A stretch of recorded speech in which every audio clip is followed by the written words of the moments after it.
en el estudio al presidente de la democracia cristiana, el diputado Alberto Undurraga. ¿Cómo está, diputado? Muy buenas tardes. Buenas tardes, Constanza. Gracias por la invitación. Llevamos un buen rato viendo, ¿cierto?, lo que está pasando allá en el Congreso. Estábamos sacando algunos cálculos de cómo le había ido con los senadores de su partido, ¿cierto? Tenemos al senador Wentumilla, que aprobó el nombre de José Morales, Iván Flores, que lo escuchábamos ahí mismo, rechazando, y Yanna Proboste fuera de Chile. O sea, tuvieron para todos los lados, ¿vale? Bien de sed, digamos, pues déjeme decirle, diputado.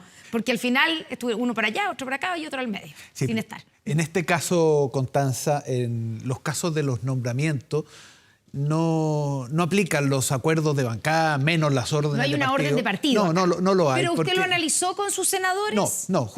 Justamente no quise participar para que no sintieran una presión ni en un sentido ni en otro, sino que tomaran libremente la decisión que, en función de la convicción a la que llegaran. Y hemos visto los resultados que tú señalas, ¿no? Que es, por lo demás, lo que ha pasado también en las demás bancadas, ¿no? Y aquí yo creo que hay dos aprendizajes. Hay uno que es fundamental, ¿no? El gobierno tiene que construir acuerdos. El gobierno en las otras políticas públicas, en las otras materias de ley, en reforma tributaria, en reforma de pensiones, no tiene mayoría en el Congreso. Y si no tiene mayoría en el Congreso, tiene que construir acuerdos. Y en este caso, por ejemplo...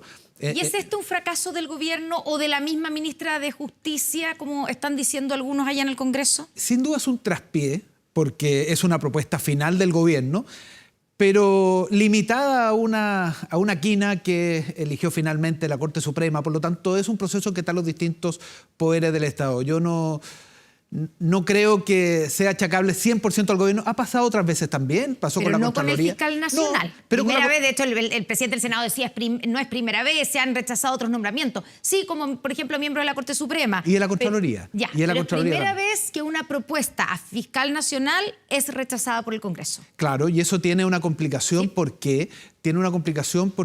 necesitamos luego que en el Ministerio Público haya un liderazgo para enfrentar los graves problemas de delincuencia, liderazgo para coordinar las distintas acciones con el Poder Judicial, con Carabineros, con la Policía de Investigaciones, con el Ministerio del Interior. O sea, se requiere cuanto antes. Pero esto es un traspié institucional, no es un traspié de uno solo de los actores. O sea, usted coincide más con su senador Francisco Wentumilla, que dice que esto es un fracaso del sistema político, que no supo ponerse de acuerdo en un nombramiento tan importante. Sí, yo creo que eso es correcto, pero genera un aprendizaje, Constanza, para las otras materias. Porque aquí también el gobierno tiene que tener una actitud más proactiva para buscar acuerdos. Fíjese que yo presido la Comisión de Trabajo en la Cámara de Diputados. Se ha presentado una reforma de pensiones que es muy interesante en los principios y que yo respaldo los principios que están ahí detrás. Sin embargo, hay dos áreas que son muy complejas, que tienen que ver con el uso del 6%, con la separación del rol que hacen hoy día las AFP, que el gobierno tiene que buscar acuerdos. Tiene que buscar acuerdos en esas dos materias. ¿Y no los ha buscado? Yo veo más al gobierno poniendo más energía en defender su punto de vista, que es legítimo en todo gobierno, pero cuando un gobierno es minoría, como es este, tiene que buscar acuerdos más allá de lo que es su coalición. Y yo creo que ese es uno de los aprendizajes que tiene esto del rechazo de la candidatura de fiscal del Ministerio Público. Ya, entonces, escuchábamos recién, por ejemplo, al senador Pedro Araya diciendo le faltó, digamos, a la ministra y al gobierno despliegue que defendiera su nominación. O sea, ¿aquí le faltó a la ministra de Justicia defender su nominación? Porque tal vez no estaba ni convencida. Uno leyó la entrevista del fin de semana de la ministra Ríos y no se veía convencida del nombramiento, ¿no?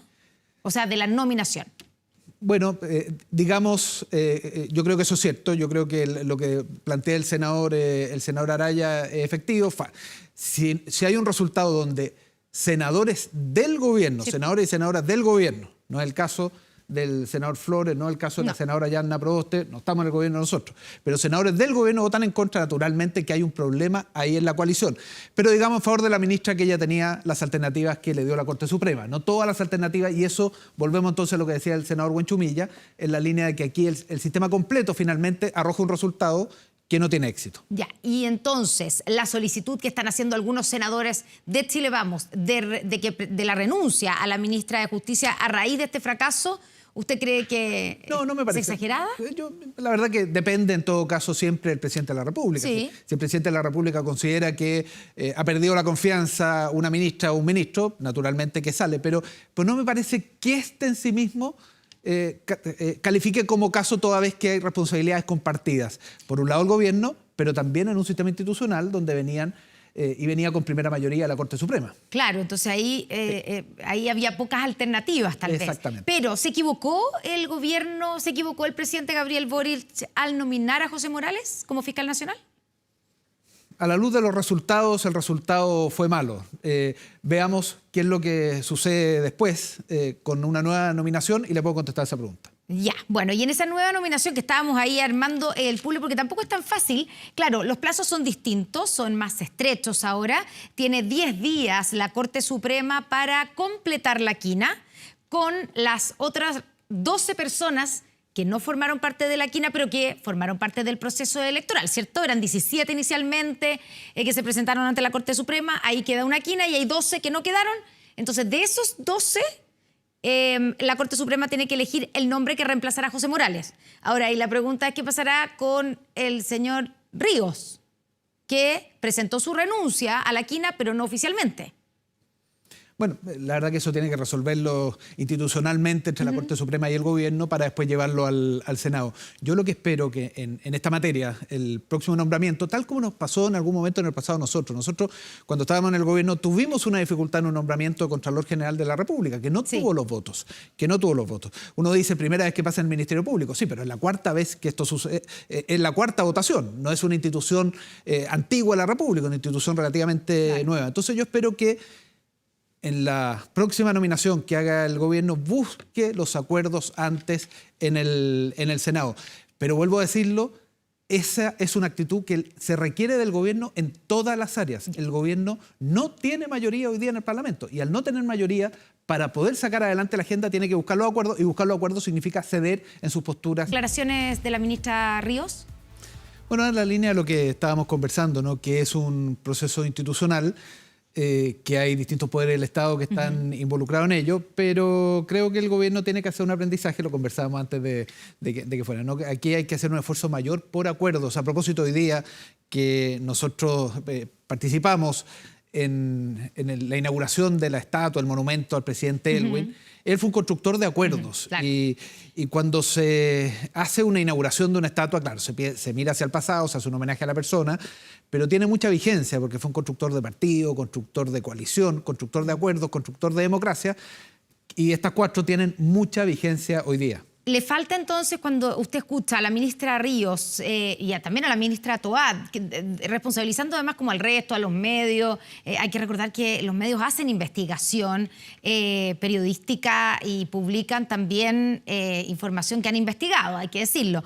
Y se publicaron varios artículos con argumentos o con argumentos en contra de la participación de José Morales en algunos casos en los que actuó como abogado y también como fiscal. Pero ¿no le parece que falta algo de esa autocrítica en el gobierno por este traspiés, derrota o como se llame?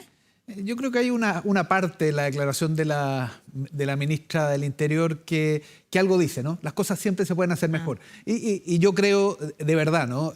Esto ya pasó, tiene que empezar un nuevo proceso, pero a mí, tanto como la persecución penal y tener un liderazgo en el Ministerio Público, me interesa que tengamos una reforma de pensiones y que esa reforma de pensiones se apruebe, porque ya ha habido 2 gobiernos, nosotros... El gobierno de Michelle Bachelet, el segundo gobierno de Michelle Bachelet, nosotros presentamos una reforma. No tuvo los votos en el Parlamento. Después el gobierno del presidente Piñera también presentó una reforma, no tuvo los votos en el Parlamento. Yo espero que en esta oportunidad el gobierno tenga una apertura para construir acuerdos. Entonces, yo creo que esto, a propósito del fiscal, más bien es algo que debe cambiar el gobierno completo, dado que tienen minoría en el Parlamento. Bueno, usted hablaba de los acuerdos y de Patricio Elwin, ¿cierto? Que fue homenajeado hoy día, se inauguró la estatua instalada en su honor. Ahí está, ¿cierto? Ahí está, el momento en que la descubren. esta obra que fue construida, que debería haberse inaugurado hace mucho tiempo, digamos, porque entre medio vino la pandemia y todo eso, ahí está Patricio Aylwin Azócar, la patria justa y buena, que es su frase, ¿cierto?, cuando regresa a la democracia, cuando él toma el gobierno, el primer gobierno en democracia, y está instalada ahí en la Plaza de la Ciudadanía. Y las vueltas de la vida que le toca, porque yo digo, esto debería haber sido inaugurado antes, ¿cierto? No estaba planificado para el gobierno de Gabriel Boric, pero le tocó al presidente Gabriel Boric inaugurarlo. Un presidente que en su época de dirigente estudiantil y de diputado fue muy crítico de Patricio Aylwin, de los 30 años, de los acuerdos y sobre todo de en la medida de lo posible, de esa frase. Y hoy día lo escuchamos en su discurso de alguna manera hacer un mea culpa. Él dice, nuestra generación ha levantado una visión crítica de la transición. Mi padre, Luis Boric, que es demócrata cristiano, me decía en el colegio, en la universidad, en la Cámara de Diputados y ahora en La Moneda, ustedes no saben lo que significaba tener a Pinochet como comandante en jefe, no saben lo que era priorizar, y efectivamente hoy esas palabras que a través de mi padre hoy día me las imagino en nombre de don Patricio retumban fuerte. ¿Es suficiente esta reivindicación que hace el presidente Gabriel Boric, esta especie de mea culpa frente a la figura de Patricio Aylwin? Yo creo primero que es muy positivo. Primero, muy positivo que el gobierno, en conjunto con la Fundación Aylwin, hayan organizado este acto con un carácter muy republicano, con muchas autoridades, muchos invitados. Segundo, creo que es muy positivo por el rol de Patricio Aylwin en la historia de Chile, un constructor de partido, constructor de coalición, constructor de acuerdos, constructor de democracia, una persona, la patria justa y buena para todos, sí, que es un poco lo que era su frase que marca su gobierno, pero también porque con las palabras del presidente Boric, lo que hay también es un reconocimiento que el legado de Aylwin tiene vigencia hoy día. Y tiene vigencia hoy día porque el país requiere acuerdos. El país requiere acuerdos para sacar adelante las transformaciones sociales. Uno puede ser muy valiente como era Aylwin, pero eso no significa ser irresponsable. Entonces, yo creo que hay muchas cosas de la figura de Aylwin que tienen mucha relevancia hoy día, por eso participamos, por eso fue muy emocionante también el acto hoy día. Y yo creo que en las palabras del presidente de la República empieza a dejar atrás el dirigente estudiantil y actúa como presidente de la República. Yo creo que eso es positivo, ¿no? Y el reconocimiento de Aylwin creo que es muy positivo. Ya, ¿usted le cree al presidente Gabriel Boric cuando hace su discurso y cuando dice que además ahora entiende bien lo que significa el concepto de en la medida de lo posible? Claro, y además... ¿Usted le cree? Sí, sí. O sea, ¿usted cree que es honesto y que es sincera sus palabras y su mea culpa? Sí, yo creo que el presidente actúa de buena fe cuando dice eso el presidente Aylwin. Y además, la medida de lo posible... es la verdad que la restricción que tiene toda acción política, todo sueño político tiene una restricción en la medida de lo posible. ¿Y cuál es el desafío político? Ir ampliando la medida de lo posible, ir ampliando ello. Pero hay una restricción. Entonces, si el presidente dice en la medida de lo posible y él tiene minoría en el Parlamento, en la medida de lo posible requiere acuerdos para avanzar. Entonces, lo decíamos a propósito del caso del fiscal nacional, pero esto debería ser una tónica permanente en el gobierno. Y uno a veces ve al gobierno más interesado en defender su punto de vista y por qué tener la razón, están en su legítimo derecho, por cierto, tienen una convicción, que poner esa misma energía en lograr acuerdos. Y yo creo que a propósito del discurso hoy día del presidente Boric, yo espero, y del fracaso que en la nominación del fiscal nacional, yo espero que el gobierno, en las reformas que tiene por delante, muchas de ellas en el Parlamento, haga este cambio de switch, haga este cambio de criterio y ponga más esfuerzo en lograr acuerdos que en defender tanto su punto de vista, legítimo por cierto en democracia, pero así, solo con eso no se avanza. Más Aylwin y menos Frente Amplio, dice usted. No lo pongamos en esos términos, ¿no? que el Frente Amplio, Apruebo Dignidad y también el socialismo democrático, que es parte del gobierno, tengan la apertura para construir leyes que tengan los votos en el Parlamento, y al tener los votos en el Parlamento se pueda avanzar. Y en ese sentido, la medida de lo posible tiene mucho de actualidad, como decía hoy día el presidente Boric. Diputado Alberto Undurraga, presidente de la Democracia Cristiana, muchas gracias por estar con nosotros aquí en Noticias 24. Vamos a la pausa.